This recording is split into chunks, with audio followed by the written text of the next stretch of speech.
I want to talk a little bit about the controversial subject of race and crime.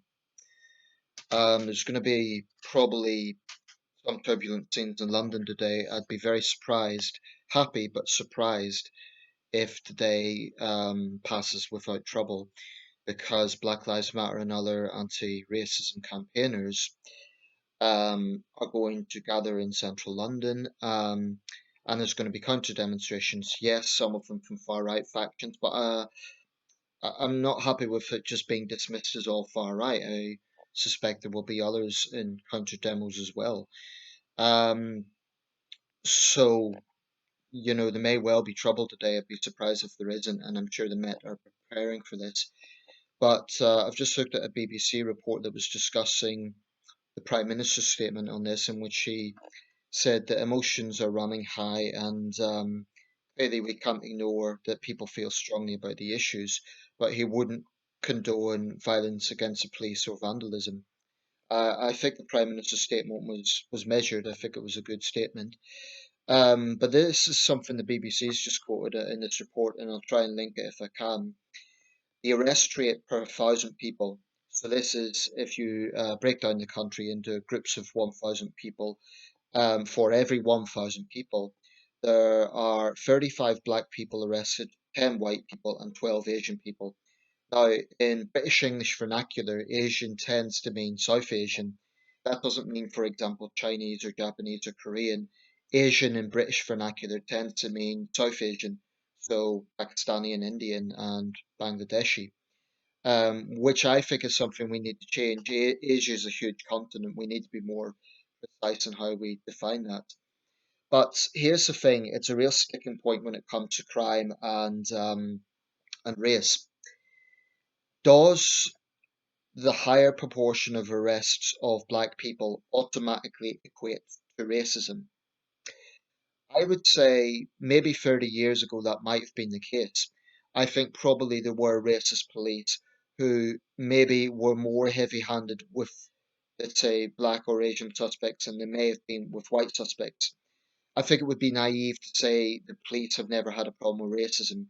Clearly they have, but I think those problems are much more a thing of the past. I think, for example, the Metropolitan Police, imperfect as they are, have come a long way since the inner city riots of the 1980s.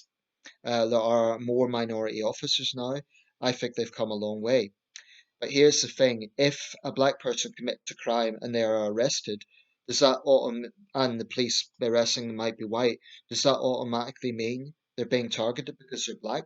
Or does it mean being targeted, they're being arrested because they are the suspect? Um, and this is a problem with the whole narrative that we're seeing here. This equation with arrests equals racism. If you commit a crime and you're arrested, you cannot say, "Oh, I'm arrested because I'm black." You're being arrested because you've committed a crime. And if there's an issue over guilt or innocence, then there is there's a legitimate debate to be had around that. But fundamental principle of higher arrest rates somehow equating to racism is I think very flawed, and it's actually quite reckless to conclude that that is the situation. I mean, you're going to find discrepancies in different parts of the country as well. For example, London has a particular problem with black on black crime. It's just a fact. London has a particular problem with young black men being involved in knife gangs. It's not to say that there aren't white and Asian youths as well involved in that problem. But if you look at the number of young murder victims in London, overwhelmingly it is black on black. It's just an inescapable fact. You might find that in some other big cities as well, perhaps Birmingham. Now, where I live in the northeast of England, the majority of young offenders are likely going to be white. Sunderland, for example, is a majority white city. It's not like certain cities and towns in the northwest or in the Midlands. Sunderland really is quite a majority white. We have a sizable Bangladeshi community here, but it's not comparable to places like Oldham and Bradford. Um, so you would find the figures are representative of that. But where there is disproportion, i.e., more arrests in proportion to the population, that cannot just be concluded to be racism. Not to say that there aren't racist officers, but I honestly believe a lot fewer than there were in the past, because police forces have made significant efforts. I'm not going to say they get it perfect, but they have made efforts since the 1980s. That's why it's a lazy conclusion to just say, oh, it's all racism. And that's the problem with the current narrative. Everything is just being put down to racism. It's overly simplistic to what are really complex problems. Um, I mean, the guy who vandalized the Churchill statue was openly interviewed. Now, my question is, if he is then arrested, is he going to scream racism? He's openly admitting he done it. He was admitting to the reporters he was covering his face, but he was a black guy, and he was saying, "Yeah, in the end of the day, people are going to be upset by this, but I'm upset over years of persecution." So he's basically admitting he done it. So if he is then arrested, is that racism? Or is it a justifiable arrest for vandalism? Um, I think the police are need to tread a careful line here because, I mean, they shouldn't have to, but this is the problem. If they arrest black suspects in the current environment, they're going to be accused of being racist. In the 2001 race riots in the northwest of England, in Burnley, Oldham, and Bradford, Um, the Asian community, the South Asian community, was complaining that the police picked on them, but the actual figures suggested otherwise. In fact, in one of the disturbances around that time, there'd actually been more arrests of white suspects than Asian suspects.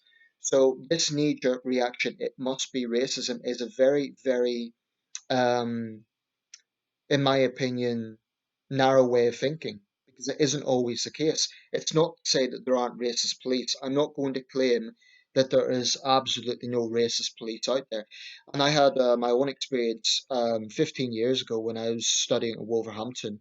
I was with a Ghanaian friend and we were going out that night. And he was driving and he took a wrong turn. This was an honest mistake. He'd misread the sign and he knew this. Now, this guy was a really decent guy. He wasn't, involved in any gangs or anything like that. He was a Ghanaian. He wasn't British. He wasn't a Londoner or something like that. Um, Anyway, the police pulled up and told him to pull over because he immediately knew his mistake because I recognized it as well. I said, "Look, Michael, I think you've taken a wrong turn here," and he knew that, and he was starting to reverse back. Now, the officer involved in that was, I felt, less than professional in the way he was speaking to my friend because my friend was absolutely admitting that he'd made a mistake, and you know, it was just an honest mistake. Um, and I just feel the officer in that case was less than professional. So I'm not going to say that all the police are innocent, but at the moment I have a lot of sympathy for the British police because what we're seeing in London, they are being assaulted, having things thrown at them. They're human beings. You cannot expect people to be robotic in those circumstances. So these rioters, um, who are acting like that and then complain when the police get heavy-handed, it's delusional. Um, and I think Johnson and Patel are right to back the police in these circumstances. Where there are legitimate issues and concerns about police brutality, it is essential that there is independent investigation of that. But I would say the situation in this country is a lot better than the United States. And even in the United States, it varies from force to force, situation to situation. I do think the recent violence in America, some of it's being by the police as well, no question about that. Rioters, yes, far left and far right agitators, but also the police. The police do not come out squeaky clean out of all of this. They don't. But with the issue of race and crime, um, any indication of racial bias from the police obviously needs to be taken seriously. But when you have a community that may be disproportionately involved in crime, then that also needs to be looked into. What are the reasons why? And crime isn't a black and white subject. There's a lot of factors. Um, Could it be young black men are not growing up with black role models, fatherless households, unemployment? Those are all, real issues that need to be looked at. The same report incidentally said that black unemployment was 9%, white unemployment 4%. So that may be a factor as to why more young black men are involved in crime. So those are issues that need to be addressed. So in terms of the actual campaign of Black Lives Matter, I've never ever said that it's totally illegitimate. I've never said that there aren't legitimate concerns being raised. The problem with this movement is the narrative absolutely is selective. There's no getting away from that. It is, because the entire focus is on supposed institutional racism. There's a lot less focus from Black Lives Matter on black criminality, for example. Why are young black men getting involved in crime? There's very little condemnation of that. Um, so if we're going to have an honest dialogue here, let's have a completely honest dialogue. As it stands, what I see happening is a lot of politicians and councils and media outlets are thinking, okay, well, Black Lives Matter is angry. We just need to pander to them. We just need to disagree with them and just say, oh, yes, your narrative is completely correct. What I say is their concerns need to be heard. There's legitimate concerns there. But Black Lives Matter activists cannot just make demands and say everyone must agree with us, otherwise you're a racist. There has to be an honest debate about this, and that also means it means Black Lives Matter being listened to, but it also means Black Lives Matter accepting that not everyone is going to agree with their analysis. That's the uncomfortable truth with this. With something like, and I can't make this sort of video without touching on some prominent examples. The grooming gang scandal was disproportionately British Pakistani men involved in that. Whatever way you gloss it over, that's something that's inescapable. And there have been prominent British Pakistani men like Sajid Javid and Majid Nawaz who have absolutely recognised this and called it out. So why is it white liberals and some British Pakistanis immediately say, "Oh, you're smearing the Pakistani community. You're playing the game of the far right. What about white predators?" So they're in denial, basically. They're in denial that this was a particular problem. What I've always said and what I've always been against is generalizations of any race. So if there are certain far right people who are saying all British Pakistani men are therefore predators, that is wrong. That's a generalization. What's also wrong is the term white privilege, because it's also a generalization. Generalizations don't help anyone. Collective shaming of an entire group.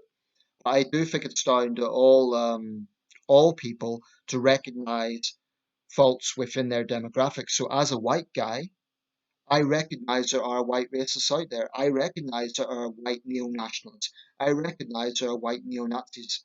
I recognize that. I'm not in denial about that. Therefore, it seems reasonable to me that the British Pakistani community recognize actually we did have a problem with this and not just shout racism when it's exposed. And it's down to the black British community to recognize that there is a problem with black on black crime. Why is it racist for others to point these things out?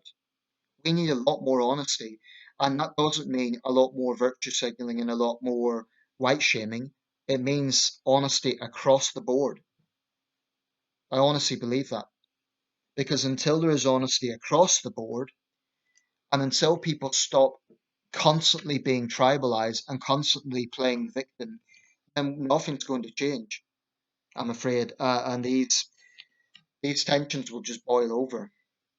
And I think we'll see similar scenes to 2001, except this time it won't be between the white and South Asian community. It will be between maybe the white and black community. Who knows? I hope today, isn't too turbulent, but it's a disgrace that the Churchill statue had to be covered over. It's just a disgrace that that had to happen. Um, so that's my take on it. Every community needs to be honest about the problems in their midst.